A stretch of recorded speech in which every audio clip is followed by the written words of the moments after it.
Budget নিয়ে আসলে আপনার ওভারঅল অবজারভেশনটা কি? একটা ব্যবসা বান্ধব বাজেট করার উনি আপনার চেষ্টা করেছেন। ইলেকট্রিক ভেহিকেলের ব্যবহারটা উৎসাহ দেওয়া হয়েছে। যেটা এখানে খুব দেখার বিষয় সেটা হলো যে ইভি কে প্রাধান্য দিয়েছেন, সেটা কিন্তু ওকে, কিন্তু ইভি গাড়ি কেমন হবে আমরা জানি না। এগুলো এত দাম, একটা বাসের প্রায় $2 লক্ষ দাম, একটা প্রিমিয়াম গাড়ি 25-30 বছর চলে। এখন কেনার পরেও মনে করেন যে আপনি হয়তো 30 লাখ টাকা দিয়ে কিনলেন, এইটা আরো 20 বছর পরেও কিন্তু দেখা গেল যে 15 লাখ টাকা বিক্রি হবে, 15-20 লাখ টাকা বিক্রি হবে। ইভির ক্ষেত্রে কমিয়েছে, আবার ফসিল ফুয়েল অনেক বাড়িয়েছে। 1500-1600 সিসি পর্যন্ত। হাইব্রিডকে প্রাধান্য দিলে হাইব্রিড কিন্তু অলমোস্ট ইলেকট্রিক্যাল। কতটা ইলেকট্রিক্যাল? আপনি মনে করেন যে অলমোস্ট, আমি তো একটা গাড়ি চালাই 2500 সিসি, 1000 টাকা তেলে আমি কুমিল্লায় যাতায়াত করেছি। দামটা কিরকম বেড়েছে? একটা আইসি গাড়ির মিনিমাম দাম বেড়েছিল 2,30,000 থেকে 3.5 লাখ পর্যন্ত। গাড়ির বাজারটা আসলে কেমন চলছে? 3-4 বছর আগে আমাদের এখানে 25-30 হাজার গাড়িও বিক্রি হয়েছে, কিন্তু 2025 সালে এর সংখ্যা হচ্ছে 9,400 অনলি, অলমোস্ট 1/3। এটা কিন্তু একটা ভীষণ অ্যালার্মিং জিনিস। আর ম্যানুফ্যাকচারিং কেন হয় না? এত ছোট বাজারে কিন্তু ম্যানুফ্যাকচারিং কখনো হবে? ম্যানুফ্যাকচারিং যেতে গেলে আপনাকে 1 লক্ষ গাড়ির বাজারের একটা টার্গেট করতে হবে। আচ্ছা, বিজনেসটা যদি প্রফিটেবল করতে হয়। সমৃদ্ধির এই অগ্রযাত্রায় ভালো রেখেছি গ্রাহককে, ভালো রেখেছি অর্থনীতিকে, ভালো রেখেছি বাংলাদেশকে, কারণ ভালো ব্যাংক মানেই যমুনা ব্যাংক।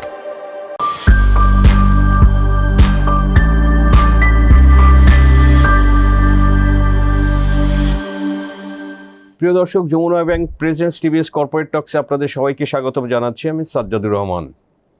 দর্শক, আমরা জানি যে সম্প্রতি আমাদের জাতীয় বাজেট পেশ করা হয়েছে 2026-27 অর্থ বছরের জন্য।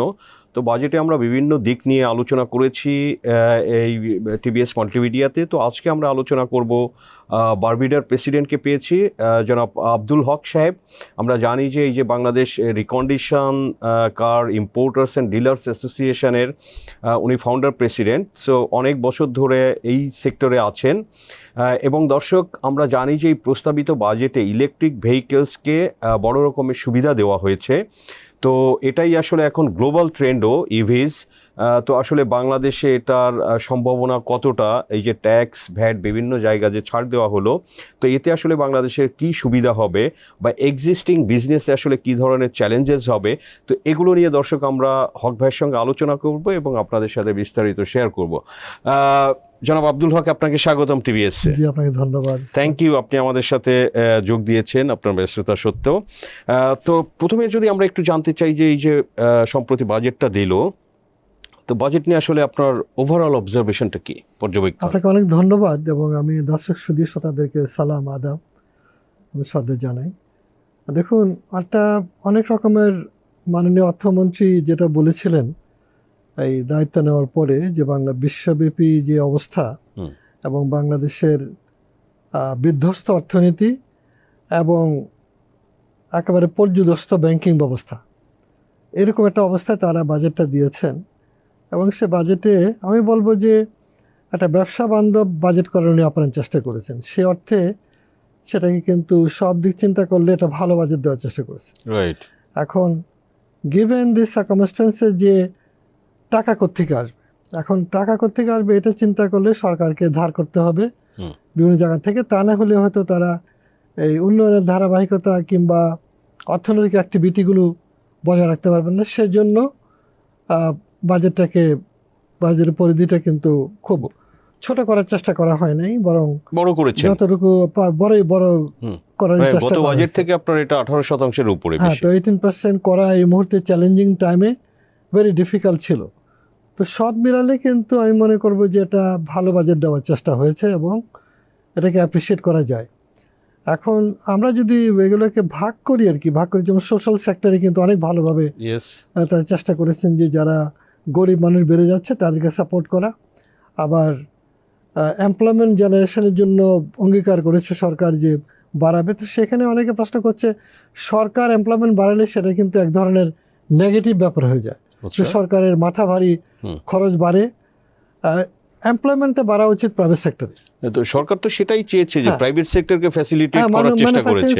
এখন সরকার আসার পরপরই তারা কিন্তু বাংলাদেশ ব্যাংক নতুন কিছু স্কিম করে, বিশেষ করে বন্ধ হয়ে যাওয়া কলকারখানাগুলো চালু করে একটা উদ্যোগ নিয়েছে। এটা খুবই অ্যাপ্রিসিয়েবল।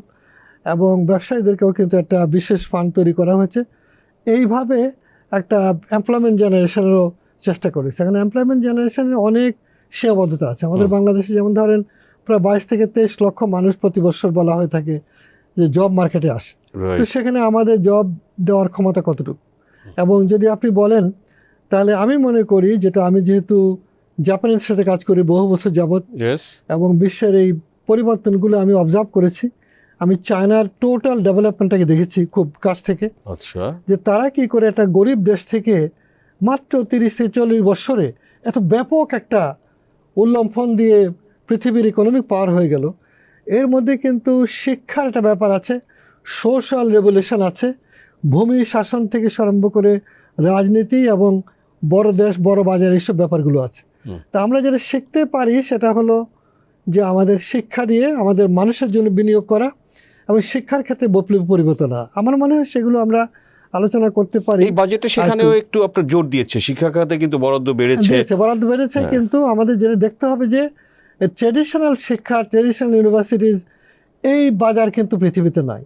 এখানে কিন্তু আপনি চায়না যে রহস্যটা সেটা হলো তারা একদম প্রায়োগিক শিক্ষা এবং অনেক ক্ষেত্রে তারা বহু রকমের ক্যারিকুলাম চেঞ্জ করে অনেক আইটেম বাদ দিয়ে দিয়েছে, একদম বাদ দিয়ে কিন্তু একটা নতুন করে তারা জেনারেশন কর্মমুখী শিক্ষা, এআই ভিত্তিক, টেকনোলজি ভিত্তিক, ম্যানুফ্যাকচারিং ভিত্তিক দিকে গিয়েছে।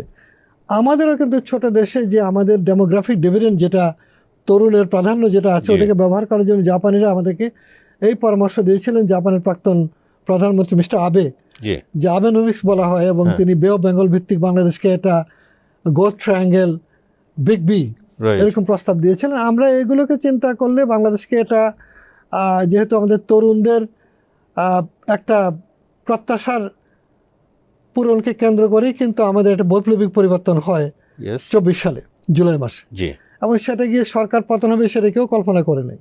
কিন্তু এখানে তরুণদের চাহিদাটা কি, এই ব্যাপারগুলো আছে, আমরা আলোচনা সেগুলো করব। কিন্তু আমার মনে হয় যে আপনি টোটাল বাজেটটায় সরকার চেষ্টা করেছে কিন্তু সব দিক রেখে করার।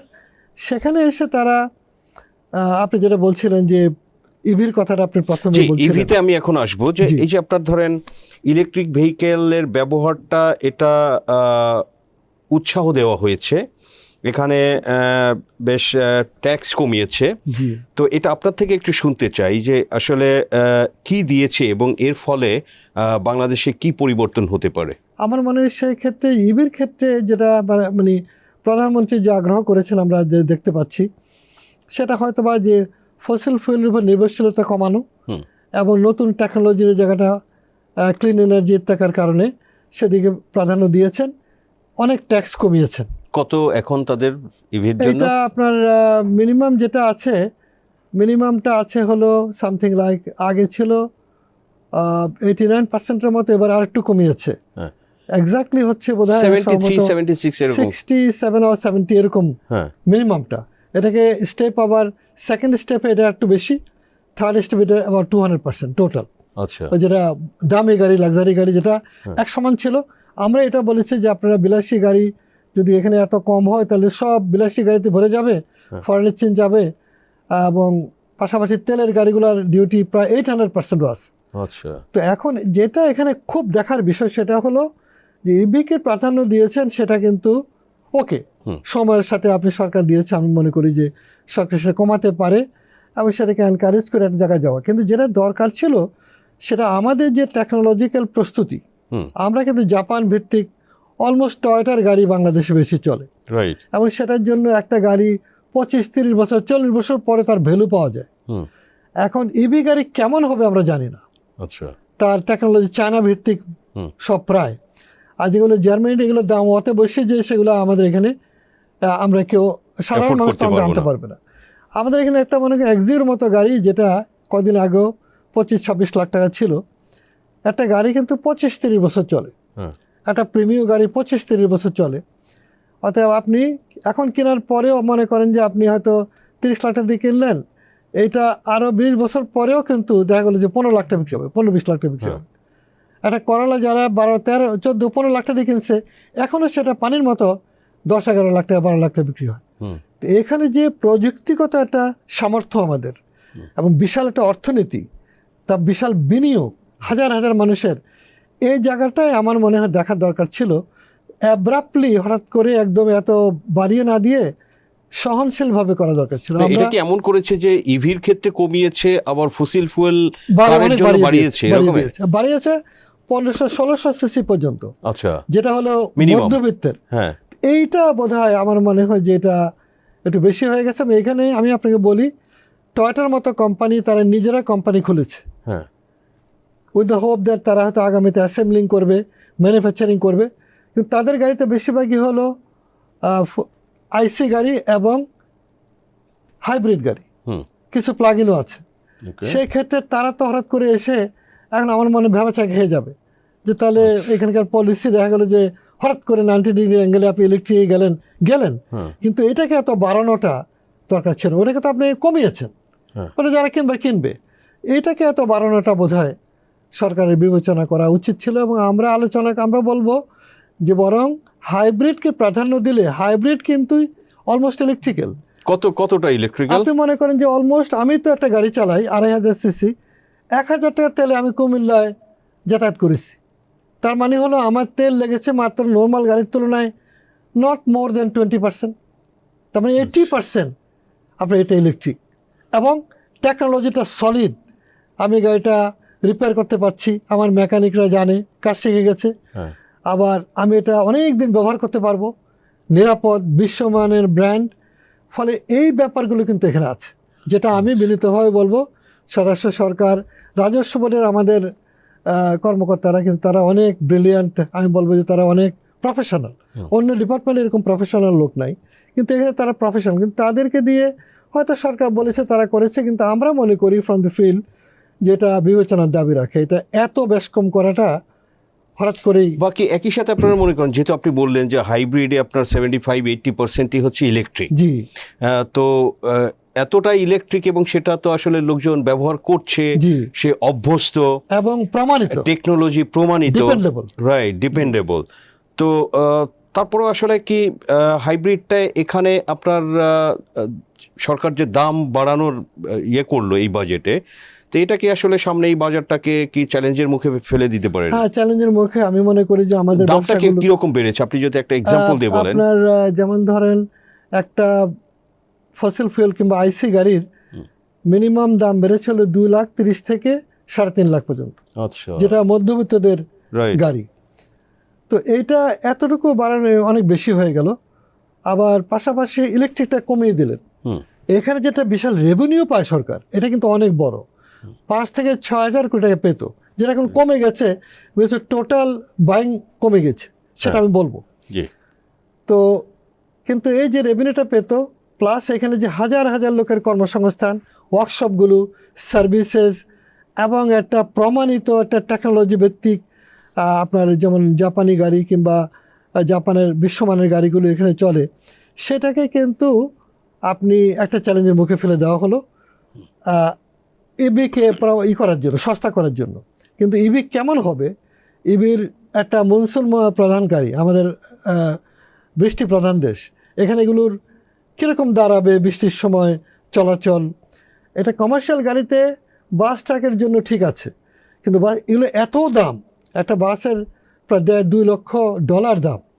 সেটাও তো আমাদের জন্য, ভারতের মতো কান্ট্রি কিন্তু এখনো পর্যন্ত পুরো পারে না। অর্থাৎ টেকনোলজিকে ধারণ করে, যেমন আমাদের অর্ডিনারি লোকেরা কি করেছে, একটা রিক্সাতে কিন্তু মোটর লাগিয়ে, সেটা কিন্তু একটা ঢাকার জন্য একেবারে ডিজাস্টার যদিও, কিন্তু তারপরে কিন্তু তারা ইনোভেটিভ একটা চিন্তা করেছে। ওটা কিন্তু ইলেকট্রিক গাড়ি, টেসলা বলে লোকেরা ঠাট্টা করে, বাংলার টেসলা দিয়ে কিন্তু একটা বিপ্লব হয়ে গেছে। গ্রোথ হচ্ছে এখানে কয়েক হাজার %, এবং হাজার হাজার লোকেরা চালাচ্ছে এখন উল্টা দিক দিয়ে, হাইওয়েতে নিচের দিক দিয়ে। মানে এটা এখন কি অবস্থায় গেছে, সেটাকে হয়তো বড় রকম একটা প্রশ্ন যে কিভাবে সরকার ম্যানেজ করবে, আমরা চিন্তার বিষয়। তো সেখানে ইলেকট্রিক ভেহিকেলে আপনি কমালেন, এটা যেটা প্রমাণিত। এটা তো ধরেন যে গ্লোবাল একটা ট্রেন্ড, আপনি সবাই ইভিতে যাচ্ছে, ফসিল ফুয়েল থেকে পৃথিবীর সব দেশে আসলে ফেজ আউট করার চেষ্টা করছে। তো সেটার পার্ট হিসেবে ইভি, এটা ধরেন যে এখন দিয়েছে ট্যাক্স বেনিফিট, তার মানে 1-2 বছরে যে বাংলাদেশি ইভি গাড়িতে ভরে যাবে, নট দ্যাট। হয়তো এটাকে উৎসাহ দেওয়া হয়েছে এটা ব্যবহারের জন্য, তো এটা তো সবাই করছে, তাই না? হ্যাঁ, এখন মিনিমাম যা বুঝলাম, মিনিমাম দামের রিভিউ কিন্তু 30 লাখ টাকার উপরে ছাড়া হবে না। আচ্ছা, কারণ এর দাম অনেক বেশি।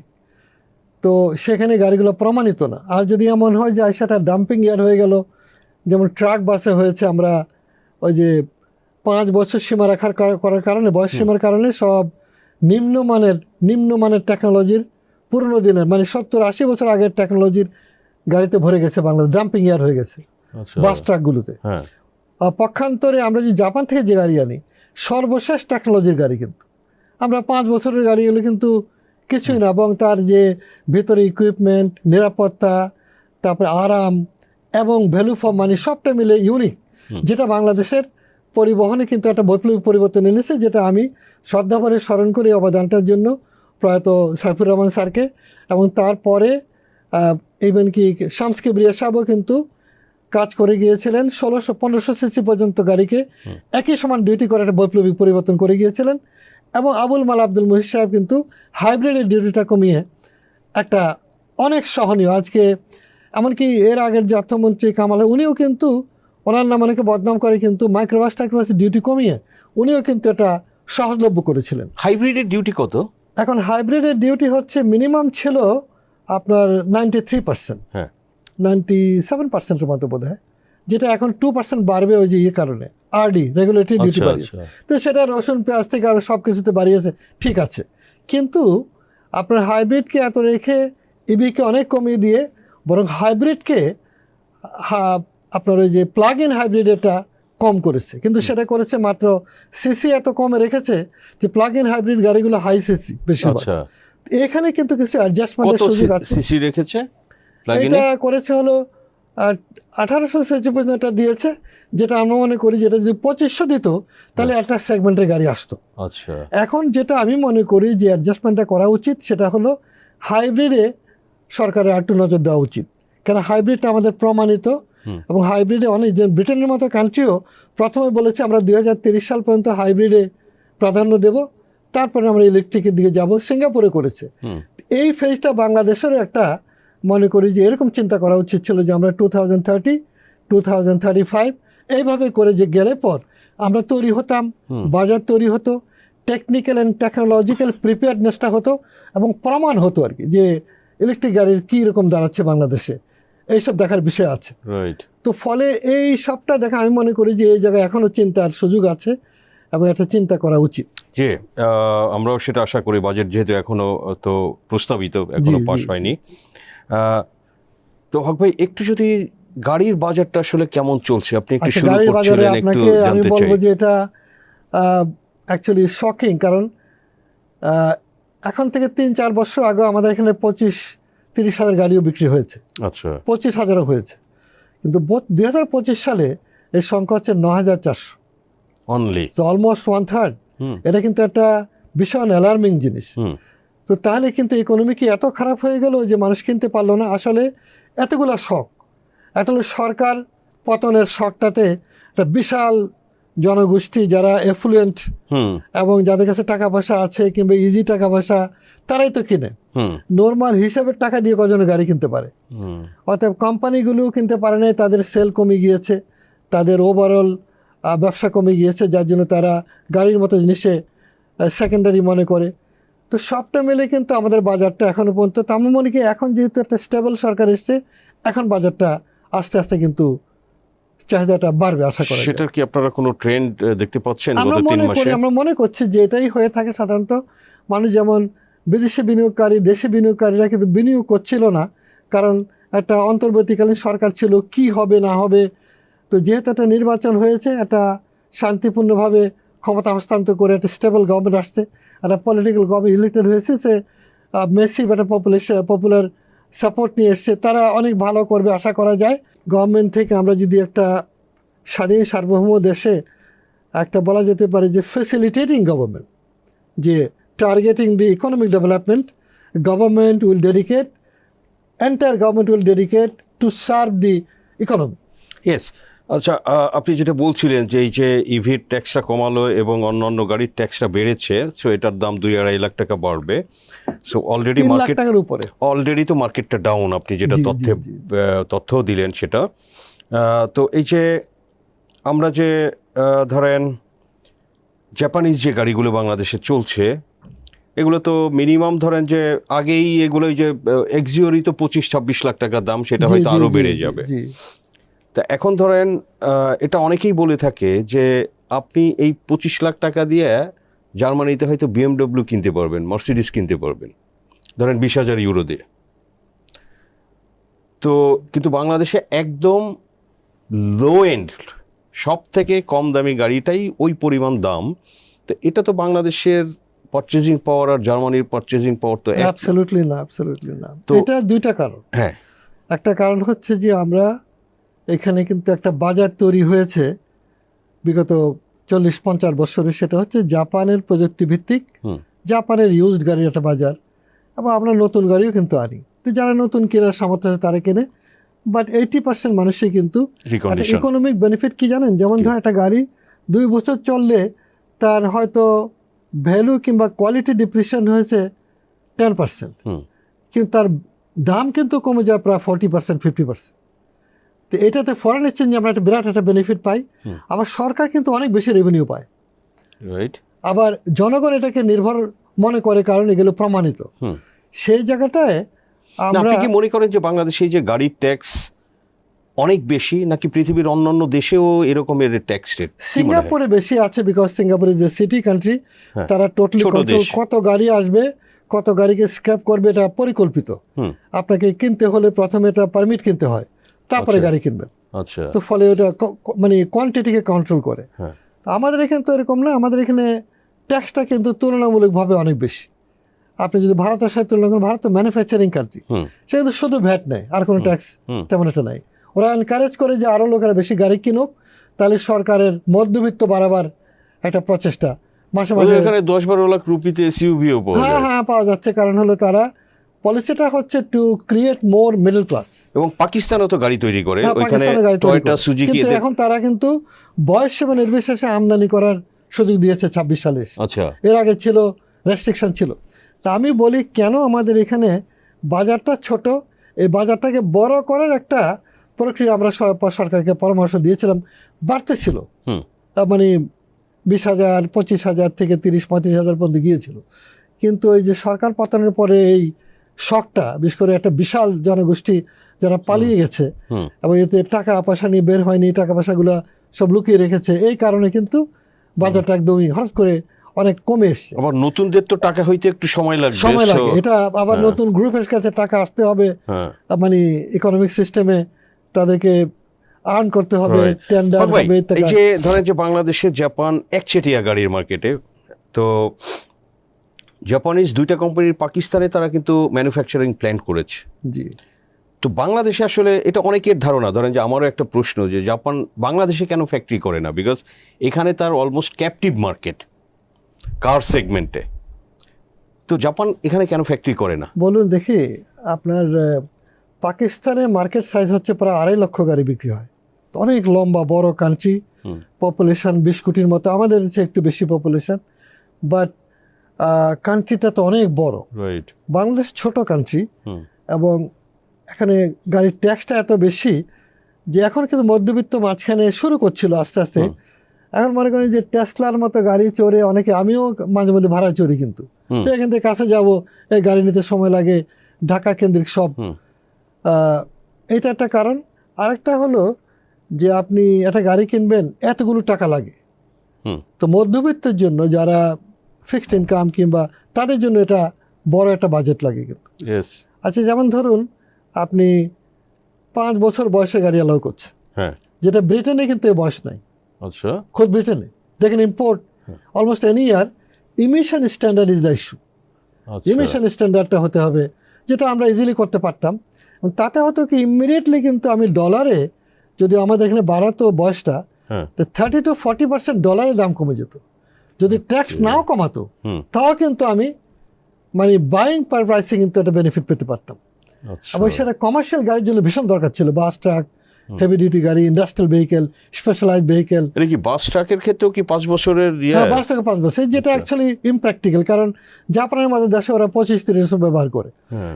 এইটা একটা হতে পারতো। আর আমরা একমাত্র জাপান থেকে আনি, অন্য অন্য জায়গা থেকে, আর যেমন ইউরোপ থেকে কিছু আসতে পারে, তাহলে কিন্তু এটা সোর্সটা, এইসব জায়গায় চিন্তার জায়গা আছে। এবং আমার মনে হয় যে বয়সটা বাড়ানো উচিত ছিল। বয়সটা বাড়লে আমার ফরেন এক্সচেঞ্জ কম যেত। আর ম্যানুফ্যাকচারিং কেন হয় না? এত ছোট বাজারে কিন্তু ম্যানুফ্যাকচারিং কখনো হবে না। আচ্ছা, মানে 20-25 যেটা হতে পারে, হাজারের market। ইন্টারন্যাশনাল এক্সপার্টরা বলে যে প্রথমে কম্পোনেন্ট দিয়ে শুরু করতে হয়। Yes. যেমন আপনি টায়ার তৈরি করলেন, আপনি পেইন্ট তৈরি করলেন, আপনি রেডিয়েটর তৈরি করলেন, আপনি বল বেয়ারিং তৈরি করলেন, আপনি আপহোলস্ট্রি কিংবা সিট তৈরি করলেন। এইভাবে হাজারো আইটেম আছে কিন্তু গাড়িতে। হুম।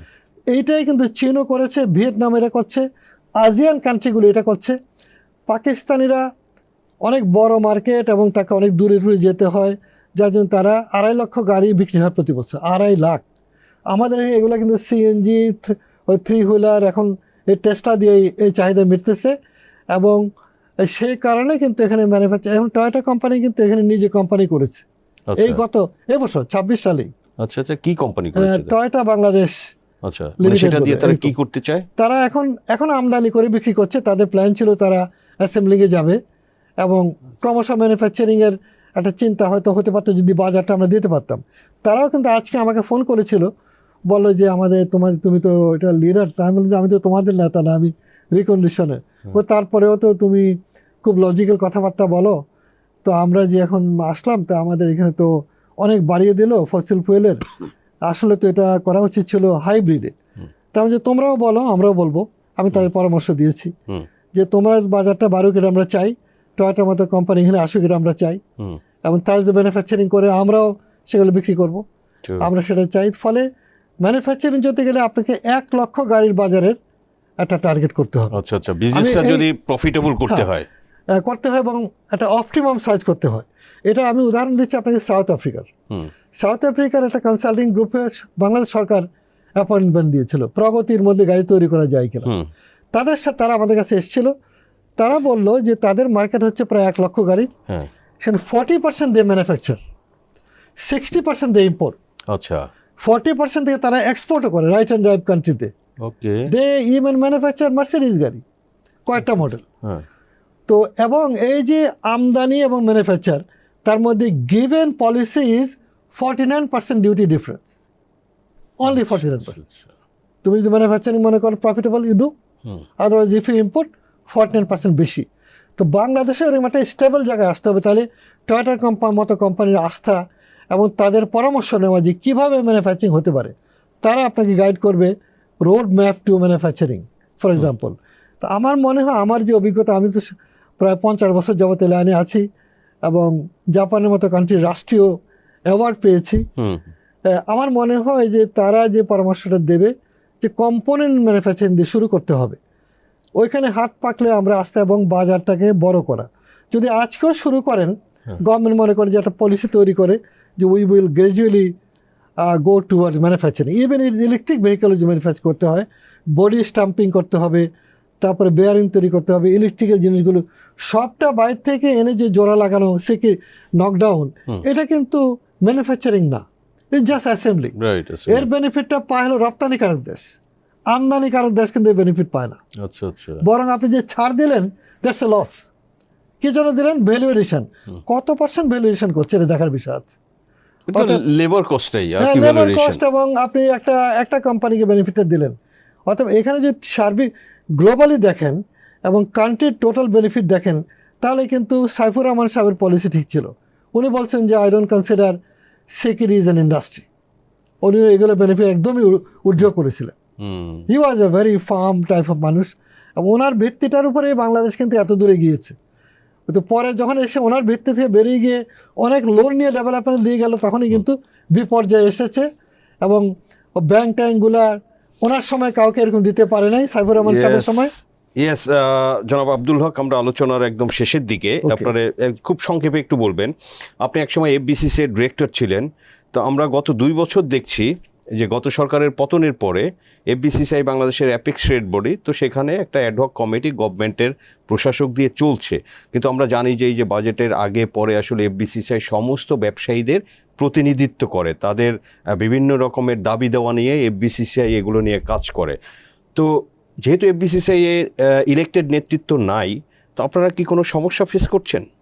মারাত্মক সমস্যা ফেস করছি। কারণ হলো, এটাকে বলা হয় ব্যবসায়ীদের পার্লামেন্ট। সারা দেশে ব্যবসায়ীদের সমস্ত সেক্টরের সমস্ত চেম্বারগুলোর প্রতিনিধি এখানে থাকে ইয়েস, এবং সমস্ত দাবি দাওয়া কিংবা পরামর্শ, এমনকি পলিসি অ্যাডভোকেসি বলা হয়, যেটা সরকারের second line of diplomacy or second line of trade policy বলা যেতে পারে।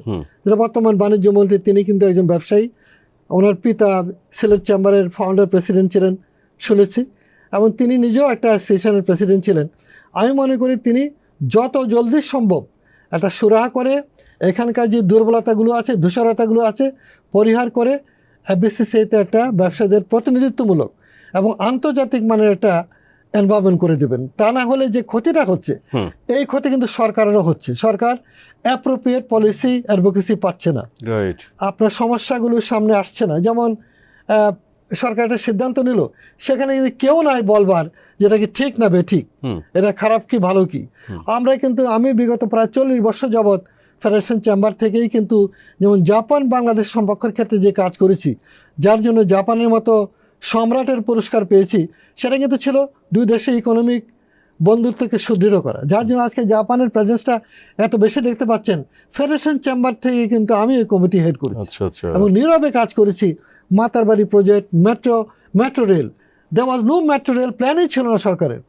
আমি আজকে আপনাদের অনুষ্ঠানে বলছি, আমরা লড়াই করে, জামিনুল চৌধুরী সাহেব ছিলেন কমিটির হেড, আমি ডক্টর মুস্তাফিজ, আমরা লড়াই করে বলেছি without train or without metro sort of vehicle মানে transportation there can't be any city urban transportation.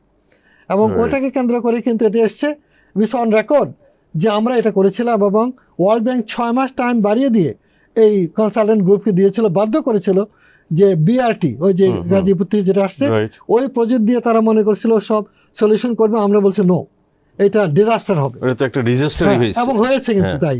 অর্থাৎ আমরা যেটা মনে করছি জীবনের অভিজ্ঞতার আলোকে সেটা দেওয়ার চেষ্টা করেছি। কোনো রকমের পদ পদবি ছাড়া ব্যবসায়ীরা কিন্তু সারা দেশ থেকে এখানে তাদের পরামর্শগুলো অভিজ্ঞতাকে দিয়েছে, এবং সেটার ভিত্তিতেই কিন্তু বাংলাদেশ এদরে গেছে। এটা কলোসাল, মারাত্মক ক্ষতি হচ্ছে সরকারের, মারাত্মক ক্ষতি হচ্ছে ব্যবসায়ীদের, বিশেষ করে ক্ষুদ্র মাঝারিদের। বড়রা হয়তো পলিসির জন্য সরকারে যেতে পারে, বাট ক্ষুদ্র মাঝারি যারা ইকোনমির লাইফ লাইন, ব্লাড লাইন, তাদের কিন্তু মারাত্মক ক্ষতি হচ্ছে বলে আমি তীব্রভাবে বিশ্বাস করি। এবং আমি মনে করি এইটা এতদিন হওয়া কোনো মতে উচিত ছিল না, এই জন্য আমরাও দায়ী। আমাদের এটা একটা বড় লেসন। এবং এটা এমন না যে ফেডারেশন চেম্বার বাংলাদেশে আছে, ভারতে আছে, পাকিস্তানে আছে, এমনকি নেপালে আছে, সেরকমটা দেখে এখানে একটা বড় কুইকলি সরকার একটা সংস্কার করে দিয়ে এখানে একটা প্রতিনিধিত্বমূলক ইস্যু করে দেওয়া উচিত। ইয়েস, আমরাও সেটা আশা করি। জনাব আব্দুল হক, আপনাকে অসংখ্য ধন্যবাদ টিভিএসএ সময় দেওয়ার জন্য। আপনাকে অনেক ধন্যবাদ। Thank you. দর্শক, আমরা আলোচনা করলাম জনাব আব্দুল হকের সঙ্গে গাড়ির বাজার এবং আসলে ওভারঅল বাজেট নিয়ে তার পর্যবেক্ষণ, এবং আসলে এফবিসিসিআই নিয়েও আমরা একটু কথা বললাম দর্শক, এবং আমরা আপনাদের সাথে বিশ্লেষণ তুলে ধরলাম। আমাদের আলোচনা ভালো লাগলে লাইক করবেন, শেয়ার করবেন। আপনাদের সবাইকে ধন্যবাদ।